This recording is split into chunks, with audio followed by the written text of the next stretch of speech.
Hello again. Certainly glad you could join me today. We're going to be making another song on my computer here. Let's get right to it. I'm going to go ahead and run everything you need across the screen to write a song along with me. I'm going to go ahead and start with the bass, because in my last episode I said you could start with whatever instrument you want, and I wholeheartedly believe that. I just find it a lot of the times, when you're recording something, you want to start with the drums, just so that you can play along with the drums. So what I'm going to do first is I'm going to come up with a bass part, probably come up with drums after that, and then re-record the bass parts so that it's more in time with the drums rather than the metronome, because, you're not going to hear the metronome during the actual song. Obviously, yeah. Most of the time when I record bass, I use the Hi-Fi DI amp in Logic. And I figured that this time around I'm going to use something different. I'll probably use Hi-Fi DI most of the time because it's the most just sort of straight up bass sound. But we're going to go with something different this time. I'm going to try Chorusaurus and just see what happens.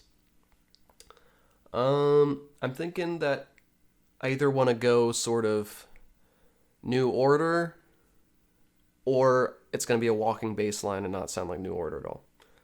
So let me write something and we will find out what we're going to do. All right, I think I came up with something. It's a walking bass line, though, with the chorus effect, it just made me want to do something kind of like New Order.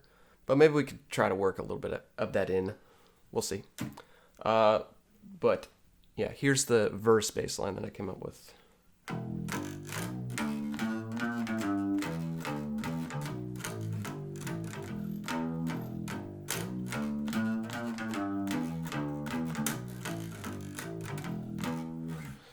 Pretty pentatonic in nature, but I think it sounds pretty cool.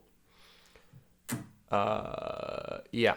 Chorus, I'm gonna do this. Pretty simple, I think.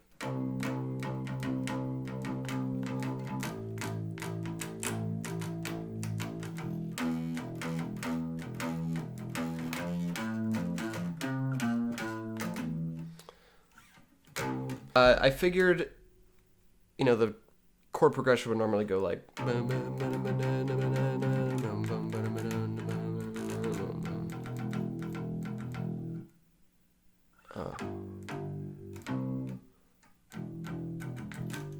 Yeah. I figured I would change up the chord progression for that chorus thing from what you would expect it to be to something a little more interesting. And I did that simply by changing the last note I went to. So I go from C to A, E, and then F.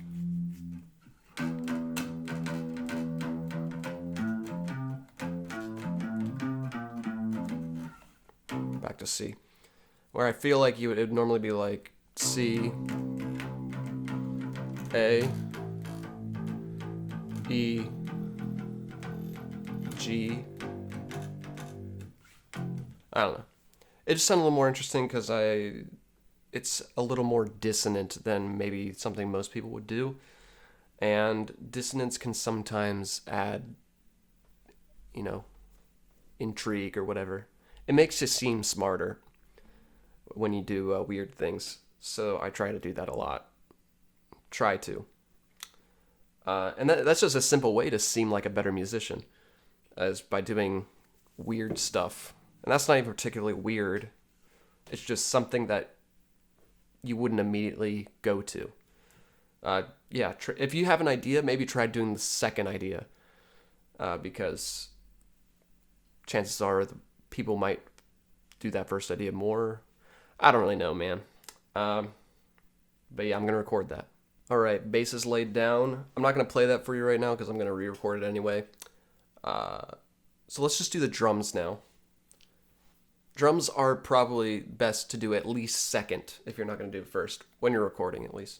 When you're writing, you can, whatever. But nowadays I find myself, now that I have these tools available to me, I can, just write it as I record it, which is pretty fun. It lets you do Stranger Things quicker. Just because you write a song on an acoustic guitar doesn't mean that you can't get weird later, you know? But that's neither here nor there. This is just what I'm doing. Let's do drums now. Okay, so again, it's going to be late. But that's how we're going to do drums every time. It's going to look like I'm bad. Let's just put something down, shall we?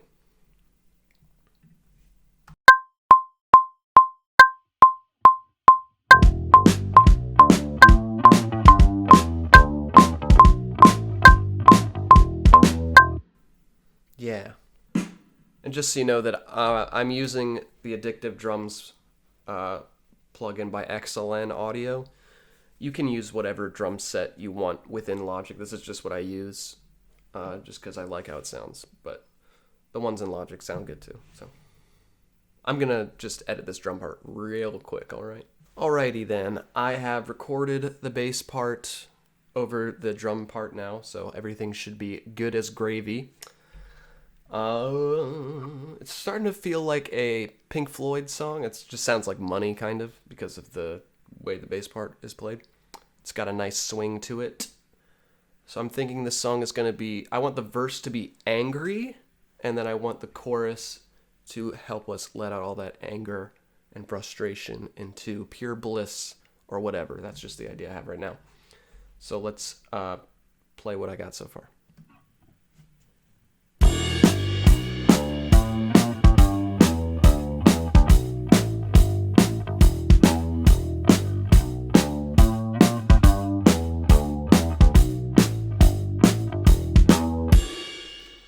That's the verse. And here's the chorus.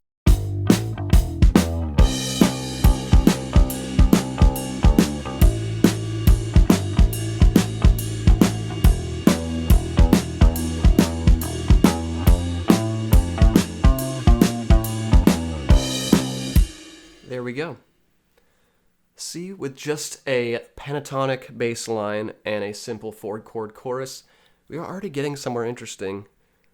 Just because I put chorus on the bass and I changed one note. Now let's move on to guitar. Alright, I think I came up with a rhythm guitar part. It's going to be pretty simple.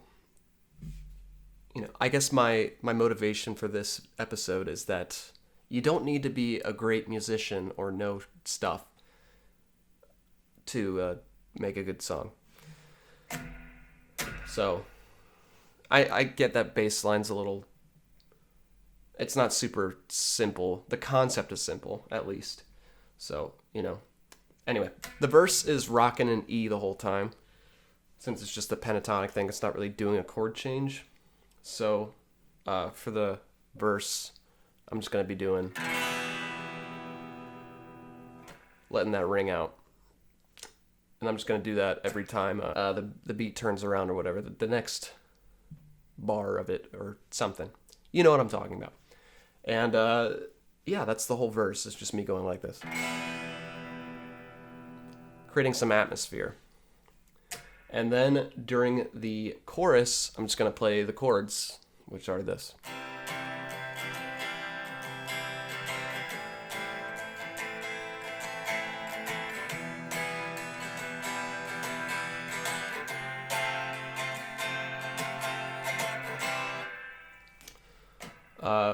Yeah.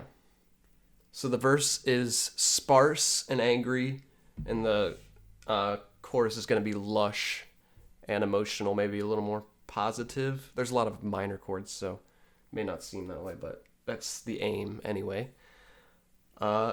Dynamics are very important for keeping your listeners interested in your song.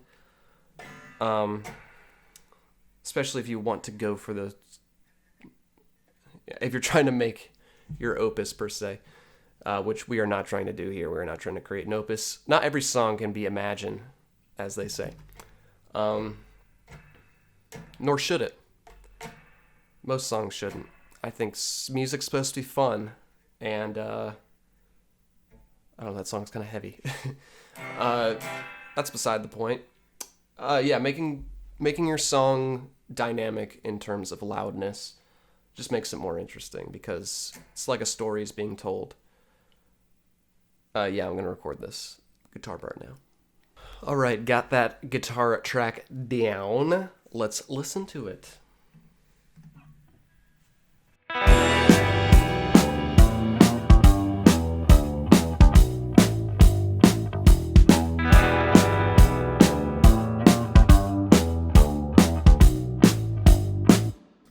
Got some detective vibes. I like that. That's pretty cool. Here's the chorus.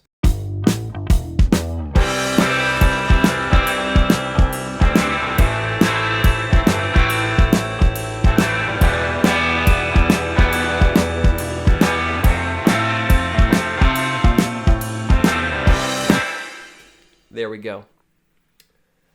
Now I gotta record the lead part.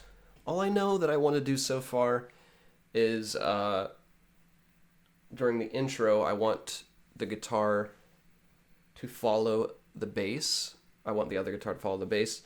And during the verse, when actual singing will occur, it's going to do things to accentuate the fact that this song is in E minor. During the chorus, I'm not so sure yet, but I'm going to do something to keep the chorus pretty lush and full and warm, hopefully. Yeah, let's see what I come up with. Alrighty then, I've got the rhythm guitar down. I did exactly what I was going to say. I do the main riff, and then I do the harmonics on the 12th fret. Just let it ring out. And then I do triads for the rest of it. I'll play it and then explain it more if I feel it needs explaining.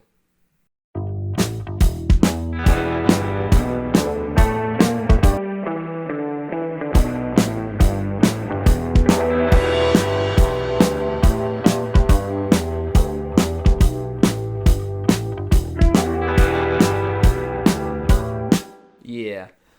Then the chorus.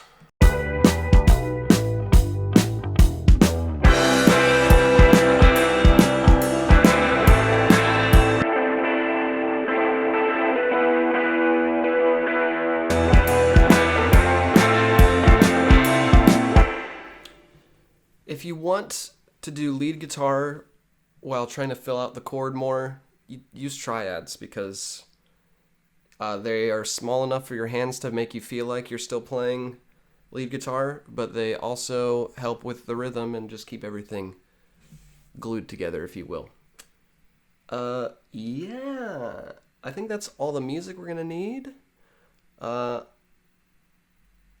for words, I suppose. Thing I've been doing lately is if I feel stuck, I don't know what to write a song about, try writing about literally what you did that day or yesterday or whatever. The last song in the last episode, that song was literally about the night I had before that. So easy peasy lemon squeezy. I understand that words don't come easily to everybody. But I feel if you try, just try, if you just try, you can come up with something interesting. You can find a vast amount of introspection, even in the mundane, I find. So yeah, I'm just going to write about what I did today. Give me a sec. There, I got the vocals recorded and written, but I did that in the reverse order. Yeah. Yeah, the song's just about what I did today, funnily enough. I think this song isn't bad by any means. I quite enjoy it myself. It is definitely no Imagine. It's not Everlong. Heck, it's not even Blue Boy. But, it is a song. I was able to write a song despite not having any ideas when I started. I had an idea of what I wanted to do. That's all you really need. Like, maybe there's a song that you like and they want to sort of emulate. You want to do something like that. Or you just know what you want to do on your instrument. That's all you need. You don't need something to come from the sky as many famous musicians commonly attribute to their ideas. That can happen. It happens to me sometimes, but you can't always rely on the divine to supply you with what you need to get out. You gotta have fun when writing music. And, that's my method. I try to have fun. One of the lyrics in this song is, "I'm a lucky duck." And you would not find, you might find Paul McCartney or Queen saying that in a song, but that just goes to show you just gotta be confident in your writing. Confident in what you say no matter what you say. Which is difficult, I know, but I'm sort of just rambling now. Here's the song right here. Boop. I did more copy and paste nonsense to stretch it out to make it a full-length song. And if you feel bad about doing that, don't, because Kevin Parker of Tame Impala does that when he's recording. Sometimes I like to just play the whole song out. You can do that. That's perfectly fine. It's more in the spirit of, how they used to do it back in the old days. But, if you're just messing around, don't feel bad about copy and pasting stuff. It's all about having fun. We need to keep it easy, accessible, all that crap. Anyway, I hope you enjoyed this happy little session we've had from all of us here. Safe travels.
Gotta walk more for some food. Funny being in a ghost town in the most haunted state. No, I'm not a believer, but that's it.